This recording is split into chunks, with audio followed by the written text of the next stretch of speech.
Hello, YouTube friends and family. Sorry. I first want to apologize for the quality of my camera. My video cam on my laptop has been on the fritz, and there's very little I can do about it at the moment. So that's number one. Two, I have been challenged.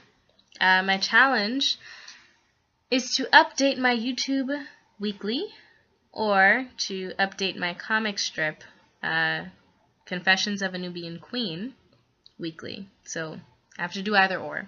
Drawing or talking to a camera. So this is my challenge, and what did I say when presented with this challenge? I said, challenge accepted. So here I am talking to you because I don't have a scanner right now, so me drawing and like scanning and inking and having time to do all those things is actually like very slim to none, like in terms of possibility right now. An updated info on my life situation right now. I've recently moved to China. I don't know that I have posted any videos or anything explaining that at all, but I think I've mentioned in previous videos, if you are a follower of mine, NYDiva92, I've mentioned in previous videos that I am in fact a teacher. So I've decided to apply for a teach abroad opportunity, which led me here in China.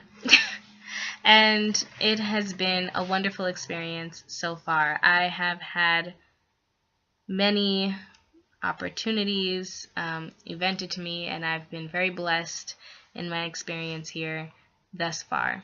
I'm trying to think of what I want to talk about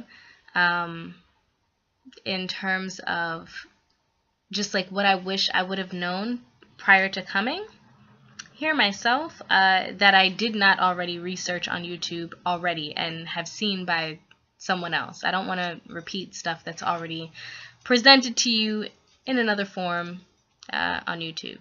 So one thing, something I guess big, I think it's pretty big, that I wish I would have known, and this is more so, and I know I'm a black woman, and as a black person, I suppose we tend to make it about race. I really try not to. I'm lying. I don't try to avoid race topics. I do try to avoid race topics when talking to people who I know do not have a similar concept, or I know that we wouldn't agree, or I already know their views and I don't want to start an argument. I try to avoid race topics. But here I am talking to you guys once again about race issues. And it's not even so much an issue as it is just, I guess, an observation of mine and advice provided to me by people who have also been abroad, black people, people of color who have also been abroad. So I don't want to go into detail about my personal experience. I don't know if that's a good idea. I'm trying to think where would be the best part to begin in my experience as a woman of color, as a black woman here in China. Let me start out by saying that the Chinese people here are super friendly, so nice. There is no violence. There is literally like no crime. I walk around the streets at 1 a.m. in the morning. I don't do it on a regular, but I'm just saying if presented with that that opportunity, like, there is no crime here. It is so safe. The people here are very nice. In terms of my relationships and my encounters with Chinese people, I haven't experienced anything beyond stares. Like in terms of like me feeling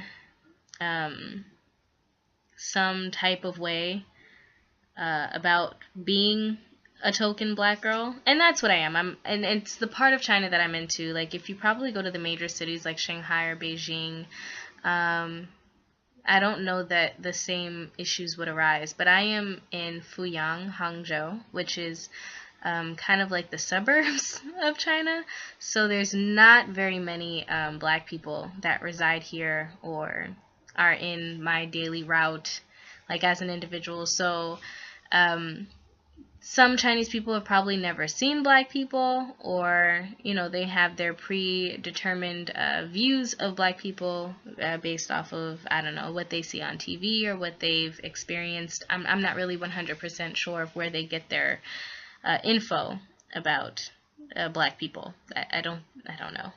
But in terms of my experience with them and like feeling some type of way, they're so nice. They're such a sweet group of people. They are. Chinese people are so nice. Besides like it being crowded and like maybe a push or shove like on the bus or like in line to get food or something like that. But that's, I was originally born in New York and I was raised by New Yorkers. So pushing and shoving is something that I am not accustomed to. So the pushing and shoving has never bothered me. Personal space is something that like it's a cultural thing, and they all do it to one another. So it's not like vindictive towards me because I'm black. There's nothing really that is vindictive towards me because I'm black in terms of like the Chinese culture. At best, stares because they've never seen someone who looks like me, and I get asked to take a lot of pictures. I have had on occasion people rummage through my hair, and that's a topic for another video. What to do with your hair in China, beats me, but that's a whole nother topic. But yeah, no, nothing extreme. As I will say though, as a foreign teacher, and this is where the race-related issues come in, like that I wish I would have known in advance. As a token black girl, as a teacher in a Chinese school, and this is just me, but I previously tend to stick to foreigners. Like I see someone that I think speaks English, or someone that I think might be from America, or that I think I can relate to on some degree, like I cling to them. I'm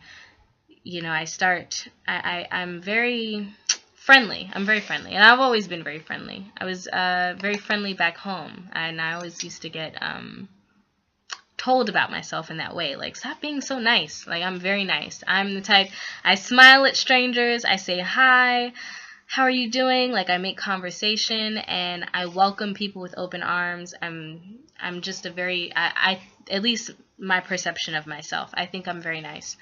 That being said, be weary. Like the Chinese people are super sweet, but I realize that I do have to be weary of getting so close to people that I just met. And this is something that can probably go for anyone in any state, in any country, in any continent. You just meet someone. You don't call everybody your friend. They're associates, acquaintances, people you work with, coworkers and colleagues. It's not, a friendship is, takes time to build, right? I treat everyone the same in the beginning. I treat everyone like they're my good friend. I'm the type to always be there for you. I'm gonna work extra hard to like save the relationship, because I don't believe, or growing up I didn't believe in just throwing friendships, associations and stuff like that. I didn't believe in just throwing those things away. So I send long text messages of like apologies, and did I do something to offend you? Are you okay? Can I apologize? Can I make it better? What's wrong? Like I'm this kind of person. I force association sometimes, even when it's not warranted. And this is something I also did back home, but I guess I grew up in Georgia. Although I was born in New York, I grew up in Georgia, which is a very like southern hospitality location. So This is my mentality. I'm also one to keep it real. And this is a part of my growing up and just my family, and also a piece of New York I think that is left in me. Keeping it 100 is what we call it, keeping it 100. So keeping it real. You don't bite your tongue. You don't sugarcoat anything. You tell people exactly how you feel. And because of that, I'm very honest with my emotions. I never, like, if I have a problem with something or someone, if I take issue with something or someone, I let it be known immediately. I'm not going to bite my tongue. This is just my, this is my culture. I want to say it's my personality, but it's my culture. I grew up in this environment.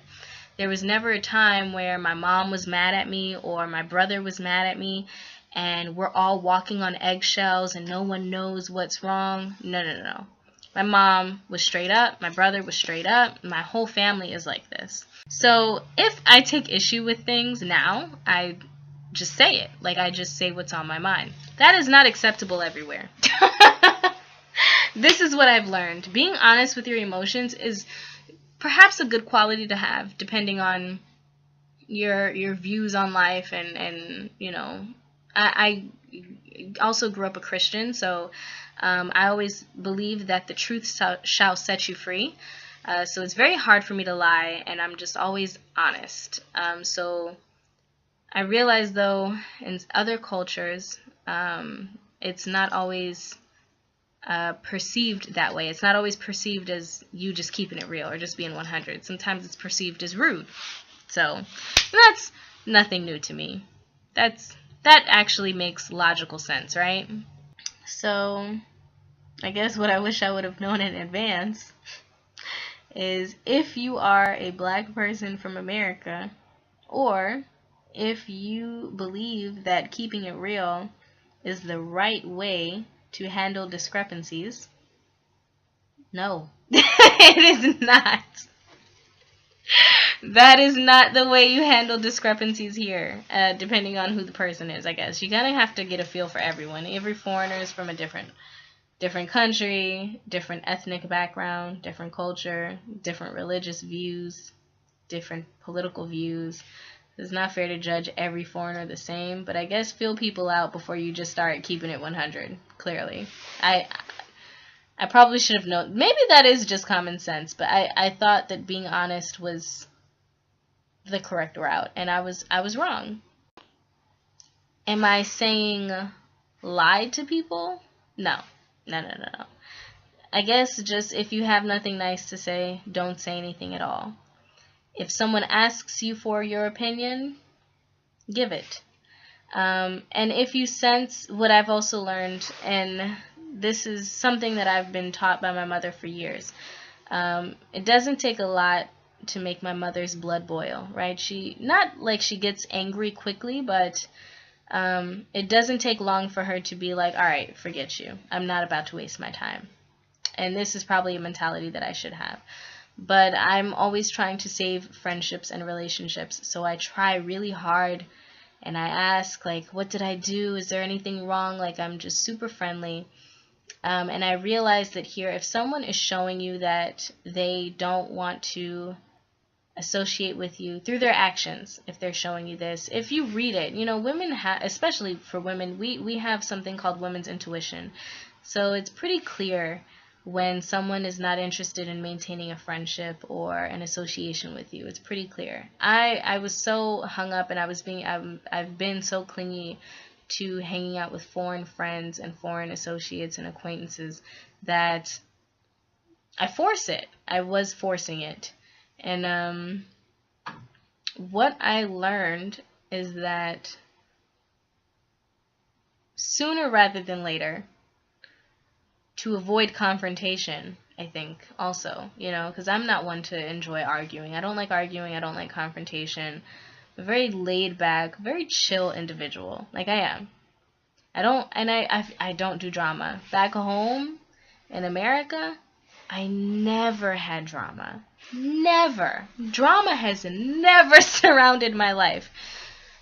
I can think of maybe one occasion where drama surrounded my life, but I try very hard, like, not very hard, but I typically don't start drama, at least not intentionally, at least not with purpose. Like, I'm never like, ooh, let's start some drama. That's not my character. Somehow, though, and I don't know if this is because I am a token black girl or, one of two women of color in my field and in my school and in my city that I've seen so far. I don't know if that has to do with why drama is surrounding me, but I have been invoked and enveloped in enveloped in so much drama, and this is so not my style. I don't like drama at all. I don't do well with it. I don't care enough to deal with drama. That's the thing. I care about saving relationships and saving friendships. This I do. I do try very hard when it comes to saving a friendship or saving an association with someone, because I don't like just letting things, I don't like offending people, and I don't like letting things go with the ball in my court, and I could have done something to help the situation and I didn't. So I'm going to put my all into saving an association, saving a friendship, saving a relationship. But in terms of putting negative energy into things, like being negative and fighting and arguing and talking bad about people, those three things I really try to avoid. I don't like drama. So yeah, I don't like putting my energy into drama. But lately though, I've been involved in so much drama. My point being, if you sense that someone is pulling away, do not chase. Do not. Just stay away. Just let it go. Just brush your hands off with forgetfulness. Just let it go. This is what I've learned. Also, I also try really hard not to be reclusive. I don't like if someone is inviting everyone to an outing, I'm that person that's I want to go. I'm always there. If there's something to go to, I'm there. If everybody's taking a trip, I'm coming. This is my personality. I don't turn the opportunities down. I like to hang out. I like to go out. I like to socialize. I like to be a part of events. This is my personality. I also don't get my feelings hurt if I'm not invited. I realize that is also a cultural difference. But yes, there's been occasions where I wasn't invited to an outing, and I maintained a friendship with the person that did not invite me. Personally, it's not a big deal to me, but I can see how that can be different for others. Although I am not reclusive, or because I try really hard not to be reclusive, I find that I have succumbed to this method that I once did back home as well, where I won't do anything without someone else, right? If I want to go to Hangzhou, or if I want to go shopping, or if I want to, I don't know, there's plenty of things that you could do, but right now I'm thinking of Zip. But I'm even hiking, or just, interesting things, bike riding, rollerblading, whatever. I have to do it with someone. This is kind of the mentality I always had back home, where I would only kind of go out if there was a group outing, or if someone invited me, or if it was more than just me. But what I've also learned, and I think this is also a big part of being in China for me, one thing that I've really had to learn to accept, is that, for one, there's a reason why I came to China by myself, right? I wanted to come with a group. I wanted to come with more than one person. More than just me. And, it didn't work out that way. My friends and associates, acquaintances back home were on different wavelengths in different states of their lives, and they couldn't quite just jump on a plane and come right now. And me, being the impatient individual that I am, was no, I'm about to do it now by myself. This was one thing that I did by myself, right? I came to China by myself, and I'm here, and it's I want to cling to foreigners, or I want to cling to Chinese friends, or some of the locals here, in order to do things. And I'm realizing slowly but surely that, you know what, Dee, you came to China by yourself. You can go shopping by yourself. You can go hiking by yourself. You can do whatever you want by yourself. Technically, you are in China by yourself. You know what I mean? If you meet friends along the way, associates and acquaintances, then, you know, awesome. But if you don't, then so be it. It's not, and, you know, being reclusive is kind of, in at least in America, it's considered something that's negative. And I have no intention of being reclusive. Like, I'm so social, like I'm so friendly and inviting and opening, like I'm smiling at everyone as I walk, because I know I am the first black person that a lot of people may or may not have seen. So I want to create a positive, like, bubble around me. Like, I don't want to come off as angry or intimidating or whatever stereotypes, you know, are associated with my skin complexion. I don't want to come off this way, if they're negative, of course. But what I'm realizing is it's okay to do things by yourself. This is what I just hit me, like, miraculously. This was my revelation of the day, is that it's okay to be by yourself.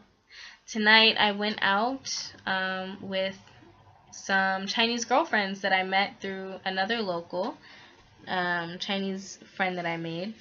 And I was scared to go by myself. It was a club. And being the, looking the way that I do, I tend to attract a lot of attention.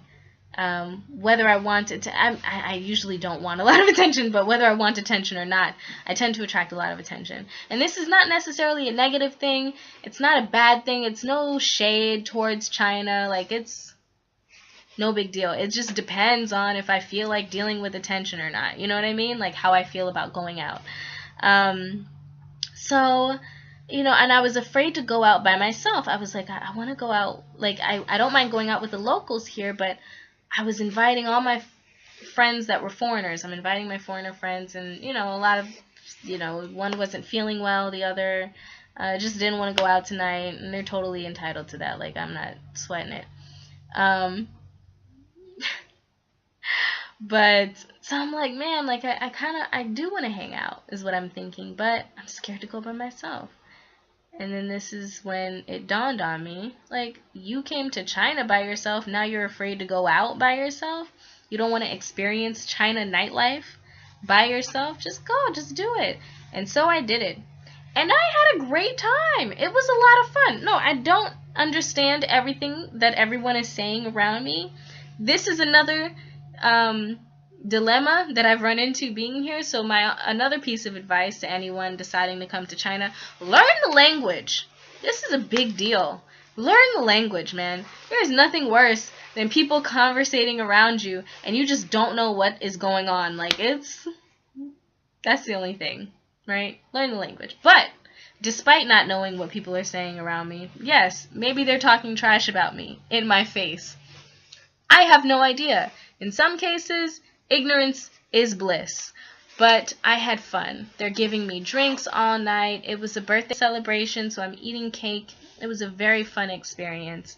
And I'm so glad that I went out. Like, I am so glad. I literally, like, I needed that.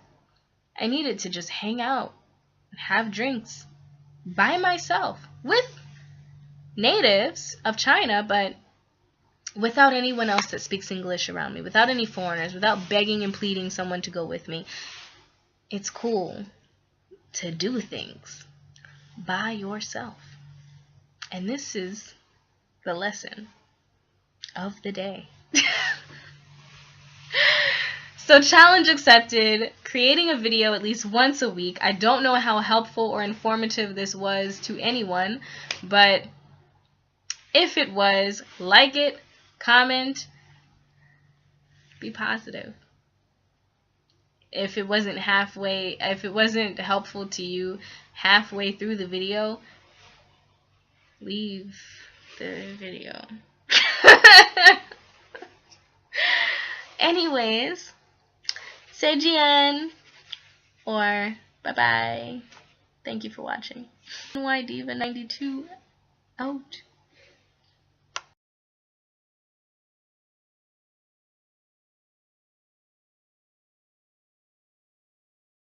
Also, this is like totally a side note and completely unrelated, but something I wish I would have known before I got here. So makeup is not a thing here. Like, don't wear too much makeup. This gold eyeshadow shimmer, which to be honest, like, I don't wear a lot of makeup. I don't contour, I don't highlight, I don't like do all this extra stuff. At best, I put this gold shimmer on my eyes. I draw the line with the eyeliner to the best of my ability because I kind of suck at it. And I put on my little bit of mascara, and it's pretty much a wrap. But this gold eyeshadow is apparently a problem to a lot of Chinese people. So this is not their culture. They bare face is like their thing. I'm wearing gold eyeshadow now because I went out to a bar that night. And I'm not teaching. But at school, like, apparently it's really shunned upon. Whereas in America, I wore eyeshadow on my interview. Because your makeup being on fleek shows that you care. And that you're, you know, I don't know. I didn't know it was a bad thing. But it is here. So don't draw too much attention to your face with the colors and the contours and whatnot. Another piece of advice.